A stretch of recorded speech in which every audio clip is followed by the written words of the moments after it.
Hi all, welcome to my channel. Okay, so आप लोगों के लिए जो पाइथन का मैंने already practice set important question set बना दिया है। अभी हम लोग पाइथन का जो एक्सरसाइज कर रहे हैं ताकि बेसिक्स क्लियर हो जाए पाइथन्स का। जनरली आप लोगों को प्रोग्रामिंग्स आती होगी ऑलरेडी। मैंने जो है इफ़ एल्स तक का काम और एफ एल्स तक जो सिंटैक्स क्या होता है, नो कमेंट क्या होता है, पाइथन में कमेंट कैसे लिखते हैं सिंगल लाइन से और ट्रिपल कोट से, डेटा टाइप्स कौन कौन सा होता है, numbers data type, string data type, Boolean data types, operators, list, tuple और सेट का जो थोड़ा सा प्रोग्रामिंग मेथड हम बता दिए थे, डिक्शनरीज, इफ एल्स बता दिए थे। तो आज से हम लोग करेंगे वाइल लूप का। तो अब वाइल लूप करेंगे print I as long as I is less than 6। अब इस कोड को लिखना है, प्रिंट आई कराना है तब तक जब तक जो है आई 6 से छोटा ना हो जाते। यहाँ पे एक छोटा सा कोड होता है वाइल, और वाइल के बाद ऐसा लिख देंगे तो Y less than equal to, और यहाँ पे एक कोलन लिखते हैं। ये पाइथन का प्रोग्रामिंग स्टाइल है। इसको जब हम ये करेंगे, सॉल्व करेंगे तो ये हो जाएगा। इससे क्या होगा, 1 से लेके 6 तक इसमें प्रिंट करेगा। ठीक है, तो ये कंप्लीट हो जाएगा। ठीक है, नेक्स्ट एक्सरसाइज हैं। Stop the loop if I is 3। I is equal to 3 हो तो लूप यहाँ पे स्टॉप हो जाता है। I is equal to 0 while i less than 6, while i less than equal to 6। उसके बाद जो है, उसके बाद यहाँ पे क्या है, आई इज इक्वल टू कितना हो जाएगा, यहाँ पे थोड़ा सा देख लो आप लोग। तो यहाँ पे आई इज इक्वल टू कितना हो जाएगा, और क्या बोला, स्टॉप करना है। स्टॉप करने के लिए बी आर ए की ब्रेक लगाते हैं ना, तो ब्रेक लगाते हैं तो स्टॉप हो जाएगा। ओके, नेक्स्ट नेक्स्ट स्टेटमेंट क्या है, in the loop when i is 3 jump directly to the next direction. In this loop when i is equal to 3 jump the directly to next iteration. तो अब हम यहाँ पे एक कीवर्ड होता है कंटिन्यू। कंटिन्यू क्या करता है, जब ये कंडीशन प्रूव होगा तो ये जंप कर देगा नेक्स्ट इटरेशन में। ठीक है, i plus i is equal to i plus plus i plus 1, तो 1 है। देखो यहाँ पे 0 से start, 0 less than equal to true है, तो अब यहाँ पे आई का वैल्यू 1 हो जाएगा। आई इक्वल टू 3 नहीं है तो प्रिंट आई कर देगा। तो 1 प्रिंट करेगा, 2 प्रिंट करेगा, 3 प्रिंट नहीं करेगा। जैसे 3 हुआ तो जंप कर देगा, अब 4 के पास चले जाए, फिर 4 5 6 प्रिंट करेगा, 4 5 प्रिंट करेगा। ठीक है, इसका आंसर हो जाएगा कंटिन्यू। नेक्स्ट चलते हैं अब इसी तरह से आप लोग के लिए। Print a message once condition is false, है ना। तो इसमें बोला है कि तब कंडीशन फॉल्स हो जाए। तो देखो यहाँ पे i is equal to less than 1, 1 is less than 6 है, ट्रू है, तो प्रिंट आई। ठीक है, तो यहाँ पे 1 प्रिंट कर देगा। उसी तरह से आई का वैल्यू बढ़ देगा, 2 3 4 5 प्रिंट करेगा। अब यहाँ बोल रहा है कि यहाँ पे बोल रहा है print the message once condition is false. Condition false हो गया तो क्या प्रिंट करेगा, यहाँ पे print i is no longer less than 6। तो यहाँ पे क्या प्रिंट करेगा, यहाँ पे हम लोग को जो है प्रिंट PRNT प्रिंट, तो यहाँ पे कंडीशन ट्रू हो गया, लेकिन अब कह रहा है यहाँ पे कि क्या प्रिंट करना चाहिए, तो एल्स। तो एल्स क्यों करेंगे, देखो यहाँ पे i equal to 0, i is equal to 1 और i less than 6, print i plus is equal to कितना, else print i is no longer than 6, तो ये प्रिंट हो जाएगा। ठीक है, next loop through the item in the fruit list. ठीक है, लिस्ट है प्रूफ, उसको लूप करवाना है, तो क्या करेंगे, 4 होता है। ठीक है, आई एक्स इन फ्रूट और इस तरह से प्रिंट कर देंगे, तो हमारा एक एक वैल्यू प्रिंट कर देगा। ठीक है, 4 i x in fruit. Okay, next in the loop when the item is banana jump directly to the next item. When item value is banana jump directly to the next item. तो fruits apple banana cherry, x in fruits, x is equal to banana dates. तो क्या बोल रहा है, when the item is banana jump directly to the next loop. तो यहाँ पे jump करने बोला, एग्जिट नहीं करने बोला। जंप लूप में क्या होता है, कंटिन्यू। ठीक है, तो ब्रेक में क्या होता है, ये एग्जिट हो जाता है लूप से, लेकिन कंटिन्यू में जंप कर देता है, फिर नेक्स्ट लूप में चले जाते, तो कंटिन्यू आंसर हो जाएगा इसका। ओके, नेक्स्ट अब एक्सरसाइज हम लोग करते हैं फॉर लूप का। Use the range function to loop through the code set 6 time. तो रेंज फंक्शन क्यों ना, आई एन तो 6 टाइम करना है, तो 0 to 6 करेंगे ही ना। तो अब यहाँ पे 4 इन करके यहाँ पे जो आंसर हम लेंगे रेंज फंक्शन से हमारा क्या होता है कि जो है ये हमारा रेंज फंक्शन से क्या होता है, 0 से लेके 6 तक, 0 through the code set of 6 times, 6 time से प्रिंट होगा, 0 से लेके 6 टाइम, रेंज यूज करते हैं 6। Okay, next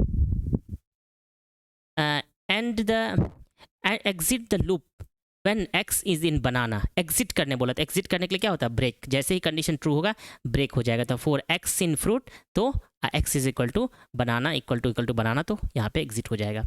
okay, next JavaScript का function, create a function name my function. तो फंक्शन के लिए डी फिर डेफ लिखते हैं, और जो हमको लिखना है माई underscore function function function my underscore function और उसके बाद पैरेंथेसिस, उसके बाद जो है ये, तो ये हमारा हो जाएगा माई फंक्शन। ओके 1 मिनट, क्या दिक्कत है इसको? अच्छा माई फंक्शन के प्लस नहीं होगा, जो फंक्शन का नाम दे रखा वही होगा, तो हमारा फंक्शन अंडरस्कोर था तो अंडरस्कोर कर देंगे, ठीक है। Next, create execute a function name my function, है ना। तो execute a function name my function, तो माई फंक्शन को सिंपल सा कॉल कर लेंगे, इसको माई फंक्शन को यहाँ पे कॉल कर लेंगे तो ये एग्जीक्यूट हो जाएगा, ठीक है। Next, inside a function with 2 parameter print the first parameter, है ना। तो ये जो हमारा पहला पैरामीटर प्रिंट द फर्स्ट, तो एफ नेम प्रिंट कर देंगे यहाँ पे, तो हो जाएगा एफ नेम, ठीक है। Next, let the function return x parameter plus 5, तो अब यहाँ बोल रहा है कि इस फंक्शन का रिटर्न होगा x पैरामीटर प्लस 5, तो x को रिटर्न करना है, तो रिटर्न रिटर्न रिटर्न x, यहाँ x प्लस 5 करना है ना, प्लस 5, तो जो भी रिटर्न होगा उसमें x प्लस 5 हो जाएगा, okay. Next, if you do not know the number of argument that will pass into your function, there is a prefix you can add in the function definition, which prefix, है ना। तो यहाँ बोला if you do not know the number of the argument that will pass into your function, there is a prefix you can add in function definition, which prefix। तो अगर मुझे number of function मुझे याद नहीं है कितना parameter use होगा, तो हम एक पैरामीटर लगाते हैं, प्रीफिक्स स्टार लगाते हैं, ठीक है। Okay next, if you do not know the number of keyword argument that will be passed into the function, there is a prefix you can add the function, which prefix use दे, तो वे हम लोग double, तो अगर keyword use करना है number of keyword तो हमको double star, और सिंपल पैरामीटर यूज करना है तो single star, okay. Okay next, create a lambda function that takes the one parameter a, return it, ठीक है। तो create lambda function one parameter, तो lambda function create कैसे करते हैं? lambda function create करने के लिए हम लोग लिखते हैं यहाँ पे lambda और उसके बाद a colon a, इस तरह से अगर हम लिखेंगे इसको lambda a colon a, तो ये क्या होगा, एक पैरामीटर लेगा, सॉरी a, तो create a lambda function that takes the one parameter a and returns a, तो lambda a पैरामीटर लिया और रिटर्न a कर दिया, इस तरह से हम लोग lambda function क्रिएट करते हैं, ठीक है।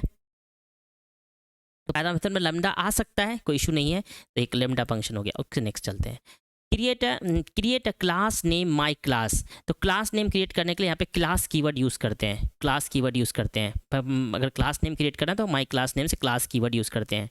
Okay next, create a object of my class called P1, है ना। तो माई क्लास का P1 का ऑब्जेक्ट करना है, तो यहाँ पे तो P1 लिख देंगे, P1 और यहाँ पे माई क्लास लिखेंगे ऐसे करके, माई क्लास, ठीक है, माई क्लास, और यहाँ पे लिखेंगे न्यू, तो यहाँ पे माई क्लास लिख देंगे।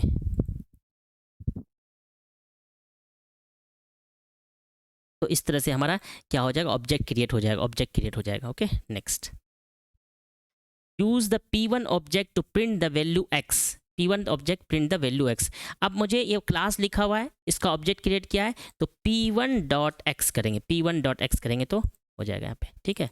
Next, what is the correct syntax to assign a init function to the class, है ना। init function select करना है, तो क्या what is the correct syntax of that class, तो function हो गया, यहाँ पे init function यूज़ करना है, तो यहाँ पे init function लिखते हैं डबल अंडरस्कोर init, ठीक है। init का हम लोग हमेशा डबल अंडरस्कोर से लिखते हैं, डबल अंडरस्कोर init, ठीक है, तो ये हमारा हो जाएगा। नेक्स्ट, यहाँ पे Python inheritance, what is the correct syntax to create a class name student, student का क्लास नेम खरीदें तो class student, that will inherit the properties and method from the class name person, तो person से मुझे inherit करना है, तो यहाँ पे सॉरी तो हम लोग यहाँ पे ऐसे लिखेंगे इसको, कैसे, क्लास स्टूडेंट पर्सन नेम, तो क्या होगा, स्टूडेंट पर्सन से इनहेरिट करेगा स्टूडेंट क्लास नेम ने, क्लास नेम क्रिएट होगा स्टूडेंट और पर्सन से इनहेरिट करेगा। ओके नेक्स्ट,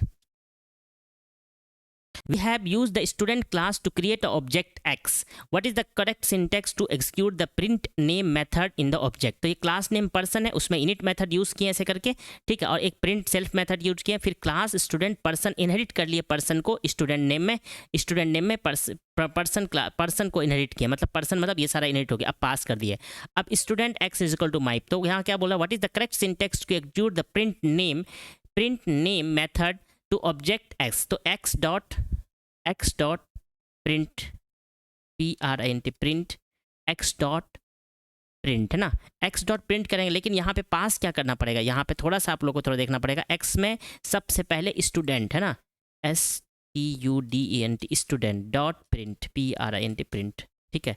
स्टूडेंट एक्स तो उठाएंगे ही उठाएंगे, तो स्टूडेंट का तो हमने बन गया, इसलिए स्टूडेंट यहाँ नहीं लिखेंगे, यहाँ पे लिखेंगे हम लोग सीधे प्रिंट नेम। क्या लिखेंगे, प्रिंट नेम। तो क्योंकि इसका तो डायरेक्टली हम इस फंक्शन को कॉल करना ना, इस फंक्शन को कॉल करने के लिए डायरेक्टली यहाँ पे लिख देंगे x dot print name, x dot print name, तो इसका प्रिंट हो जाएगा। Okay next,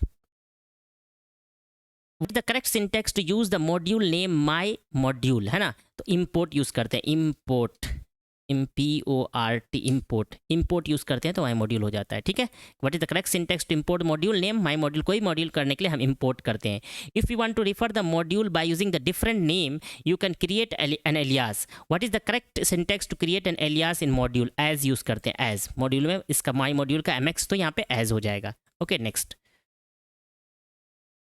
what is the correct syntax to printing the all variable और function name keyword my module name। अगर मुझे सारा वैल्यू करना तो ये यूज़ करते हैं, डायरेक्टरी यूज़ करते हैं इसका, डायरेक्टली my module। तो इससे क्या हो जाएगा, क्या बोलता है, what is the correct syntax to printing all variable and function names and the my module, तो डायरेक्ट my module हो जाएगा, direct my module DIR module. तो इससे सारा का सारा वेरिएबल और फंक्शन नेम my module के अंदर जो होगा वो प्रिंट हो जाएगा। my module के अंदर जो भी मॉड्यूल और प्रिंट होगा, फंक्शन होगा, वो सारा प्रिंट हो जाएगा। नेक्स्ट,